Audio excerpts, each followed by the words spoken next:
اب میں دعوت سخن دیتا ہوں شیخ رضا اللہ عبد الکریم مدنی حفظہ اللہ کو، جن کی ابتدائی تعلیم دہلی میں ہوئی، پھر جامعہ سلفیہ بنارس سے عالمیت و فضیلت کی ڈگری حاصل کی، کلیت الحدیث جامعہ اسلامیہ مدینہ منورہ سے گریجویشن کیا، 14 سالوں تک المعہد الاسلامی السلفی بریلی میں استاد رہے، مختلف مجلات و جرائد کے ایڈیٹر رہے جیسے دعوت سلفیہ علی گڑھ، دارالدعوہ دہلی کے زیر اہتمام شائع ہونے والے حدیث انسائکلوپیڈیا کے اشراف میں تعاون کیا، جامعہ سید نذیر حسین محدث دہلوی میں استاد رہے، کئی کتابوں کے مصنف و مترجم بھی ہیں جن میں عراق کی موجودہ صورتحال بہت مقبول ہے۔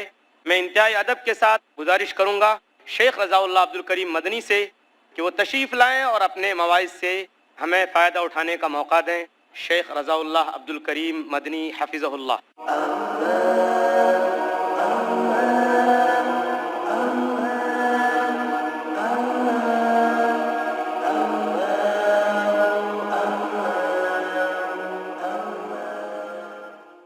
الحمد للہ رب العالمین والصلاة والسلام على سید الانبیاء والمرسلین وعلى آلہ واصحابہ اجمعین ومن تبعہم بإحسان الى یوم الدین، اما بعد فاعوذ باللہ السمیع العلیم من الشیطان الرجیم، بسم اللہ الرحمن الرحیم، ومن احسن قولا ممن دعا الى اللہ وعمل صالحا وقال اننی من المسلمین۔ محترم علماء کرام، دور دراز سے تشریف لائے ہوئے سامعین، مہمانان گرامی و عظیم القدر ماؤں اور بہنوں، پیس ٹی وی کا یہ اسٹیج عالمی اسٹیج ہے۔ جو حضرات میرے سامنے نظر آ رہے ہیں اس سے ہزاروں گنا زیادہ افراد اس وقت اس پروگرام کو دیکھ رہے ہیں۔ یہ آواز جو یہاں سے بلند کی جا رہی ہے، یہ وہ آواز ہے جو ساری دنیا میں امن، چین، سکون، شانتی پھیلانے کی دعوت دیتی ہے اور ساری انسانیت کو بلاتی ہے کہ اس دعوت کی طرف آئیے۔ ایک عالمگیر دعوت، ایک عالمگیر دعوت کو لے کر ساری کائنات کا نبی و رسول اگرچہ ایک خاص خطے میں آیا، لیکن خاص خطے قوم، نسل یا زبان کے لوگوں کے لیے نہیں، ساری دنیا کے لیے۔ انتہائی قسم پرسی کی حالت میں دعوت شروع ہوئی، تکلیفیں، پریشانیاں، مصیبتیں، مشکلات، بھوک، پیاس، بائیکاٹ، نفرتیں، عداوتیں اس دعوت نے ابتدا سے جھیلی ہیں۔ اور تبھی وہ رسول فرماتا ہے کہ بدأ الاسلام غریبا وسیعود کما بدأ فطوبى للغرباء۔ اسلام کی دعوت کے لیے اجنبیت کوئی نئی چیز نہیں ہے، اس کی مخالفت کوئی نئی چیز نہیں ہے۔ اس سے لوگوں کو ورغلانا، بہکانا، نفرت دلانا، غلط فہمیاں پیدا کرنا اسلام کی تاریخ میں یہ بھی نئی چیز نہیں ہے، ہمیشہ سے یہی ہوتا رہا۔ یہ ساری چیزیں اسلام کے لیے کبھی بھی نقصان دہ نہیں رہیں۔ مسلمانوں کے لیے تو تکلیفیں، پریشانیاں رہیں، لیکن اسلام کے لیے نہیں۔ اسلام کی فطرت میں قدرت نے لچک دی ہے، اتنا ہی یہ ابھرے گا جتنا کہ دباؤ۔ اسلام کو جتنا دبایا گیا اتنا ہی ابھرا، اتنی ہی تیزی کے ساتھ ساری دنیا میں پھیلنے کی طاقت آج بھی رکھتا ہے وہ۔ لیکن افسوس، بدقسمتی ہماری اس دعوت کے ماننے والوں کی، اسلام کے ساتھ اپنی نسبت جوڑنے والوں کی، کتاب و سنت کا دعویٰ کرنے والوں کی، رسول اکرم صلی اللہ علیہ وسلم سے اپنی نسبت استوار کرنے والوں کی کہ نام یاد رہا، لیکن اس کے لیے دل سے، جان سے، جی سے، تن سے محنت اور کوشش کرنے کی لگن، تڑپ سرد پڑ گئی۔ ہم دیکھ رہے ہیں ساری دنیا مسلمانوں کے پیچھے پڑی ہوئی ہے۔ کبھی کبھی خیال آتا ہے کہ آخر سارے لوگوں کو کیا ہو گیا ہے؟ مسلمان ہر جگہ ستائے جا رہے ہیں، مارے جا رہے ہیں، پیٹے جا رہے ہیں، لیکن در حقیقت یہ مسلمانوں کے پیچھے نہیں، اسلام کے پیچھے۔ اسلام کی طاقت، اسلام کی قوت، سارے باطل نظام جتنے بھی دنیا والوں نے ایجاد کیے، رفتہ رفتہ اپنی افادیت کھوتے جا رہے ہیں، اور دنیا سمجھ رہی ہے کہ یہ سب کھوکھلے نظام ہیں اور یہ انسانیت کا بھلا نہیں کر سکتے، سوائے چند لوگوں کی مفاد پرستی کے باقی دنیا کو اس سے کوئی فائدہ نہیں ہے۔ ایک آئیڈیالوجی ہے اسلامی جو سب کی بات کرتی ہے۔ کیوں؟ اس لیے کہ وہ کسی انسان کے دماغ کی اختراع نہیں ہے، وہ ایسے رب کی بھیجی ہوئی ہے جو سب کا رب ہے۔ رب سب کے لیے ہے، اسلام سب کے لیے ہے، شانتی سب کے لیے ہے، عزت کی زندگی گزارنے کا پیغام سب کے لیے لے کر آیا ہے صرف اسلام، اور اسی چیز سے دنیا گھبراتی ہے۔ غلط فہمیاں پیدا کرنا، اسلام کو بدنام کرنا، داعیان اسلام میں کیڑے نکالنا، ان پر اوچھے حملے کرنا، ان کی کوششوں میں کیڑے ڈالنا، یہ سب باطل پرستوں کی سوچی سمجھی سازش ہے، اور وہ چاہتے یہ ہیں کہ اس کے ذریعے سے اسلام کی طاقت اور قوت کو اور کچھ دن کے لیے روکے رہیں، لیکن آثار یہ بتلا رہے ہیں، ہوا کا رخ یہ بتلا رہا ہے کہ وہ دن قریب ہے کہ یہ ساری دنیا اسلام کی دعوت کو قبول کرے گی، اور اسلام ہی ساری انسانیت کے لیے نجات دہندہ ثابت ہوگا۔ مجبوری، پریشانی ہمارے ساتھ ہے، ہم اسلام کو اس انداز سے نہ مان رہے ہیں، نہ اپنی زندگیوں میں داخل کر رہے ہیں جس انداز سے ماننا چاہیے تھا۔ ہم خود آپس میں لڑ رہے ہیں، اسلام کو بدنام کر رہے ہیں، دوسرے لوگوں کو موقع فراہم کر رہے ہیں کہ وہ اسلام کو دبائیں، مسلمانوں کو ستائیں۔ اگر ہم نے آپس میں مل جل کر رہنا سیکھ لیا، اتحاد و اتفاق کو استوار کیا، اور سارے لوگ مل کر اسلام کی رسی کو مضبوط پکڑ کر اور اس دنیا میں چین، سکون اور شانتی کے لیے کوشش کریں، سنگھرش کریں، تو انشاءاللہ یہ دعوت ساری دنیا میں پھیل کر وہ انقلاب برپا کرے گی جس کی دنیا منتظر ہے۔ آسمان سے تارے توڑ لانا مشکل، بہتے دریا کو موڑ دینا مشکل ہے، مگر نہیں اتنا جتنا بگڑی ہوئی قوم کو بنانا مشکل۔ بگڑی ہوئی قوم کو بنانے کی کوشش ہو رہی ہے۔ اس اسٹیج کے ذریعے ساری دنیا کے مسلمانوں کو دعوت دی جا رہی ہے کہ آپ آئیے، اسلام کی دعوت کو ساری دنیا کے لوگوں تک پھیلائیں۔ یہ ذمہ داری ہماری ہے۔ اس ذمہ داری کو اگر ہم نے پورا کیا تو انشاءاللہ اس دنیا میں بھی سرخرو ہوں گے اور آخرت میں بھی ہم سرخرو ہوں گے۔ اللہ رب العزت ہماری کوششوں کو، اور جو حضرات اس مشن میں لگے ہوئے ہیں، پروردگار ان کی کوششوں کو شرف قبولیت سے نوازے۔ وآخر دعوانا ان الحمدللہ رب العالمین۔ یہ تھے شیخ رضا اللہ عبد الکریم مدنی حفظہ اللہ، جو انمول موتی بکھیر رہے تھے اور ہمیں اسلام کی آفاقیت، اسلام کی دعوت، اس کی اہمیت اور اس کی اشاعت کے لیے ابھار رہے تھے، اور ہمیں یہ بتا رہے تھے کہ اسلام کی مخالفت اور اسلامی دعوت کی مخالفت یہ کوئی نئی چیز نہیں ہے، لیکن جب جب مخالفت شدت اختیار کرتی ہے، مخالفت میں زیادتی ہوتی ہے، تیزی آتی ہے، اسلام اتنا ہی زیادہ لوگوں کے سامنے اور دنیا والوں کے سامنے ابھر کر آتا ہے، کیونکہ اسلام کی فطرت میں قدرت نے لچک دی ہے اتنا ہی یہ ابھرے گا جتنا کہ دبائیں گے. اور علامہ اقبال کا یہ شعر کہ ستیزہ کار رہا ہے ازل سے تا امروز، چراغ مصطفی سے شرار بولہبی.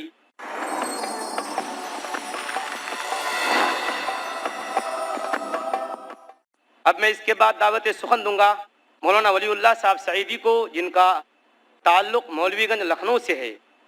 آپ نے جامعۃ الفلاح اعظم گڑھ سے عالمیت و فضیلت کی ڈگری حاصل کی اور سن 2003 میں علی گڑھ مسلم یونیورسٹی سے عربی زبان و ادب میں ایم اے کیا. جامعۃ الفلاح کے شعبہ عربی میں تدریسی خدمات پیش کیں. Students Islamic organisation of India کے کل ہند جنرل سیکریٹری رہے. اس وقت امیر حلقہ جماعت اسلامی ہند اتر پردیش مشرق ہیں. سن 2005 سے آپ مجلس شورا جامعۃ الفلاح کے ممبر ہیں. حیات نو جامعۃ الفلاح کے آپ ایڈیٹر رہے.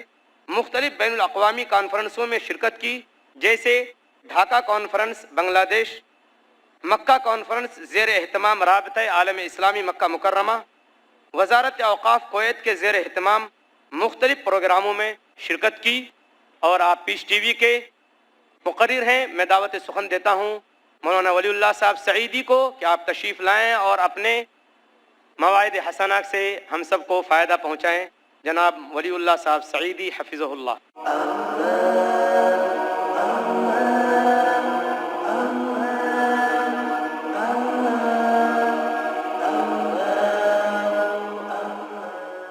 الحمد للہ رب العالمین والصلاة والسلام علی رسولہ الامین وعلی آلہ وصحبہ اجمعین الی یوم الدین. اما بعد فاعوذ باللہ من الشیطان الرجیم. بسم اللہ الرحمن الرحیم.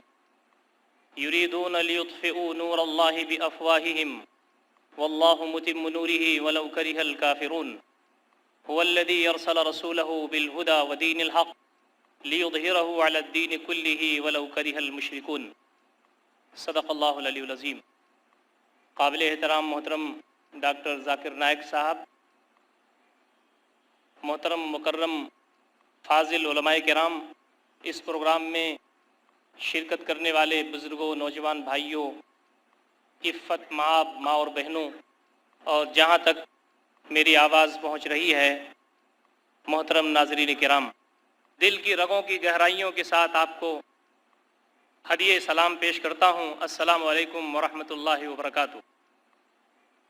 یہ دین جس سے ہم تمام کا تعلق ہے اور ہمارے لیے فخر کی بات ہے، یہ کوئی معمولی دین نہیں ہے. یہ دین وہ دین ہے جو رنگ کی بنیاد پر، نسل کی بنیاد پر، خطے کی بنیاد پر، مخصوص علاقوں میں رہنے کی بنیاد پر یہ دین نہیں ملا، بلکہ یہ دین تو اللہ رب العزت کو اپنا رب تسلیم کرنے اور نبی اکرم صلی اللہ علیہ وسلم کو اپنا ہادی اور رہبر ماننے کی بنیاد پر ملا ہے. اور جس کے نہ ماننے کے نتیجے میں اپنے گھر کا اپنا شخص نبی اکرم صلی اللہ علیہ وسلم کا سگا چچا جہنم میں چلا جاتا ہے، اور ایسا ویسا نہیں جاتا جب تک اس زمین پر انسان بستا رہے گا، قرآن مجید کی آیت پڑھتا رہے گا، تبت یدا ابی لہب وتب ما اغنی عنہ مالہ وما کسب. لیکن ہم یہ دیکھتے ہیں کہ نبی اکرم صلی اللہ علیہ وسلم کے پاس ایک دوسرا انسان بھی، جس کی زبان بھی نہیں ملتی، جس کا رنگ بھی نہیں ملتا، جس کے اٹھنے بیٹھنے کے آداب بھی نہیں ملتے، دور دراز علاقہ حبشہ ایتھوپیا کا رہنے والا ایک انسان نبی اکرم صلی اللہ علیہ وسلم کے دل کے قریب ہوتا ہے، بلکہ دل میں اتر جاتا ہے. آپ معراج سے واپس آتے ہیں تو کہتے ہیں بلال کون سا عمل تم کرتے ہو کہ تمہارے قدموں کی آواز میرے سامنے جنت میں آگے آگے چلتی. آنکھوں میں آنسو بھر کے حضرت بلال کہتے ہیں سیدنا میرے آقا کوئی خاص عمل نہیں ہے، بس جو سارے صحابہ کرتے ہیں وہ میں کرتا ہوں. یہ جو اسلام کا مساوات کا پیغام ہے، غیر معمولی پیغام ہے. پوری دنیا کی نئی نسل کو جو چیز اسٹرائک کر رہی ہے آج، وہ اسلام کا تصور مساوات ہے. آج پوری دنیا میں کشمکش ہے، ایک ایسی کشمکش جو حق و باطل کی کشمکش جس کی ایک تاریخ رہی ہے، آج وہ تیز ہو چکی. باطل اپنے سارے شاطرانہ چالوں کو لے کر کے میدان میں آ چکا ہے. یہ مغرب جنس، مالیات، طرح طرح کی چیزیں جو نئی نسل کو اپنی طرف اٹریکٹ کر سکیں، سب کو میدان میں اس نے لا کے ڈال دیا ہے. اور ہم یہ دیکھ رہے ہیں کہ آج پوری دنیا میں جو لڑائی لڑی جا رہی ہے وہ دو نقطے کے ارد گرد وہ لڑائی چل رہی ہے. ایک قرآن مجید ہے اور ایک نبی مکرم صلی اللہ علیہ وسلم کی حیات گرامی.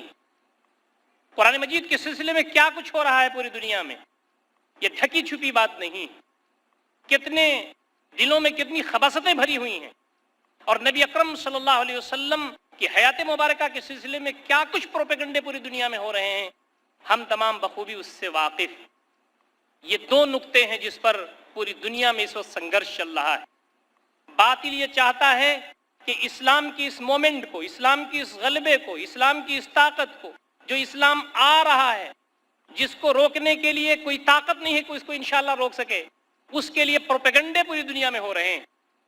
یہ اسٹیٹ جس سے میں آپ کے سامنے گفتگو کر رہا ہوں اور جس کے روح رواں محترم ذاکر نائک صاحب ہیں، حالات بدل رہے ہیں. پوری دنیا میں ڈسکشنز ہو رہے ہیں. لوگ سمجھ رہے ہیں کہ وہ دین فطرت، دین اسلام جس پر چل کر کے اس دنیا میں بھی سکھ اور امن اور چین آئے گا اور مرنے کے بعد والی زندگی اللہ رب العزت کے یہاں محفوظ ہو سکے گی، اس پر ڈیبیٹ ہو رہا ہے. اس لیے کہ دنیا اس وقت بہت سارے مسائل میں گرفتار ہے، طرح طرح کی بیماریوں میں دنیا گرفتار ہے. اس کے اپنے آتما کو شانتی نہیں، دل کو اطمینان نہیں، اس کے اپنے اندر ایک خلفشار بپا ہے. گھروں میں لڑائیاں ہیں، گھروں میں انتشار ہے. سماج طرح طرح کی برائیوں میں گرفتار ہو چکا ہے. عالمی سطح پر ایسے بھیانک مسائل ڈیولپ ہوتے چلے جا رہے ہیں جس کا کوئی حل نہیں ہے کسی کے پاس. اسلام متبادل ہے، اسلام واحد حل ہے.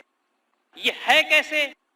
اس کو ثابت کر کے، اس کو پروف کر کے دکھانے کی ذمہ داری امت مسلمہ کی. یہ اسٹیج اس کو ثابت کر رہا ہے. آپ حضرات کی بھی ذمہ داری بنتی ہے، یہ پروگرام جو دیکھ رہے ہیں ان کی بھی ذمہ داری بنتی ہے کہ بحیثیت امت مسلمہ کے ممبر ہونے کے ہماری جو بھی صلاحیت ہو اللہ رب العزت کے دین کے غلبے اور اس کو عام کرنے کے سلسلے میں استعمال ہونی چاہیے. دوستوں اور ساتھیوں، درس قرآن، تذکیر، واعظ و نصیحت، جمعہ کے خطبے، یہ ساری چیزوں کی دین میں بڑی اہمیت. یہ ہم کو غذا فراہم کرتے ہیں، اس کے ذریعے ہم مضبوط ہوتے ہیں، اندر سے ہم تمام توانائی حاصل کرتے ہیں. لیکن یاد رکھیے دین تو اسی شکل میں غالب ہو سکتا ہے جب زندگی کی گہما گہمی میں ہم یہ ثابت کر کے دکھا سکیں کہ زندگی کے مسائل کا حل اسلام یوں حل کرتا ہے. نبی مکرم صلی اللہ علیہ وسلم نے اس کو کر کے دکھایا. آپ سماج کے دل کے رگوں کی دھڑکن تھے. غربا، مساکین، یتیم، بیوائیں، لاچار، مجبور، مستحقین، عام مسائل، دبے کچلے لوگوں کے. حجۃ الوداع کے موقع پر جو آپ نے گفتگو فرمائی ہے، وہ ہیومن رائٹس کے حوالے سے جو آپ نے باتیں کہی ہیں، اس میں جو پیغام آپ نے انسانیت کو دیا ہے وہ نسخہ کیمیا ہے جس پر عمل ہوگا تو دنیا کے مسائل حل ہوں گے. میں صرف مثال کے طور پر ایک دو باتیں آپ کے سامنے رکھنا چاہتا ہوں. آج ہندوستان کرپشن میں پریشان، بدعنوانی میں پریشان، ایجیٹیشنز ہو رہے ہیں، لیکن حل ہے تو آپ کے پاس حل ہے، حل ہے تو اسلام کے پاس حل ہے. کوئی دیکھ رہا ہو نہ دیکھ رہا ہو، وہ تو دیکھ رہا ہے جو سب کو دیکھ رہا ہے. خوف خدا. دودھ میں پانی بچی اس لیے نہیں ملاتی ہے کہ عمر نہیں دیکھ رہا ہے تو کیا ہوا، وہ تو دیکھ رہا ہے جو سب کو دیکھ رہا ہے. باہر صحرا میں عمر کی پیشکش پر بکری کو اس لیے نہیں دے رہے ہیں کہ جب پروپوزل یہ آتا ہے کہ تم ایک بکری ہم کو دے دو، اور جب تمہارا مالک تم سے یہ کہے گا کہ کیا ہوا، تم کہہ دینا بھیڑیا کھا گیا ہے، تو وہ بچہ کہتا ہے کہ فَأَيْنَ اللَّهُ، اللہ کہاں ہے، میں اس کو کیا جواب دوں گا. نبی اکرم صلی اللہ علیہ وسلم نے فرمایا انت غلام معلم، تم تو بڑے سوچے سمجھے اور سکھائے پڑھائے بچے ہو. یہ کرپشن کا علاج ہمارے پاس. زندگی کی کرپشن کو ہم کو اپنے اندر سے ختم کرنا، اپنے گھر کے اندر سے ختم کرنا ہے، سماج کے اندر سے ختم کرنا ہے. خوف خدا، خشیت الہی کے بغیر کرپشن ختم نہیں ہو سکتا. لیکن عملی زندگی میں نافذ کیسے ہوگا؟ اس وقت اکنامک کرائسس کا مسئلہ یونیورسل کرائسس ہے. مالی بحران پوری دنیا میں. پوپ بینڈکٹ صاحب فرماتے ہیں کہ اس کا حل اسلام میں ہے. اس سے آگے بڑھ کر کے ہندوستان کے اکنامسٹ کہتے ہیں کہ ودربھ میں کسان خودکشی کر رہے ہیں، اس کا حل اسلام میں ہے. دنیا یہ کہہ رہی ہے کہ اس کا حل کسی کے پاس نہیں. سود بیس جو نظام معیشت ہے اس کو ختم ہونا ہے. اللہ اس کے رسول کے ساتھ اعلان جنگ ہے اس کا، اسے ختم ہونا ہے، اسے ڈھانا ہے. اس دنیا میں وہ رہنے کے لیے نہیں ہے. اس کا الٹرنیٹ ہے کیا؟ اسے ہم تمام کو سوچنا ہوگا. الٹرنیٹ ہمارے پاس ہے. یہاں پیار ہے، یہاں محبت ہے، یہاں امن ہے، یہاں زکوٰۃ ہے، یہاں صدقات ہیں.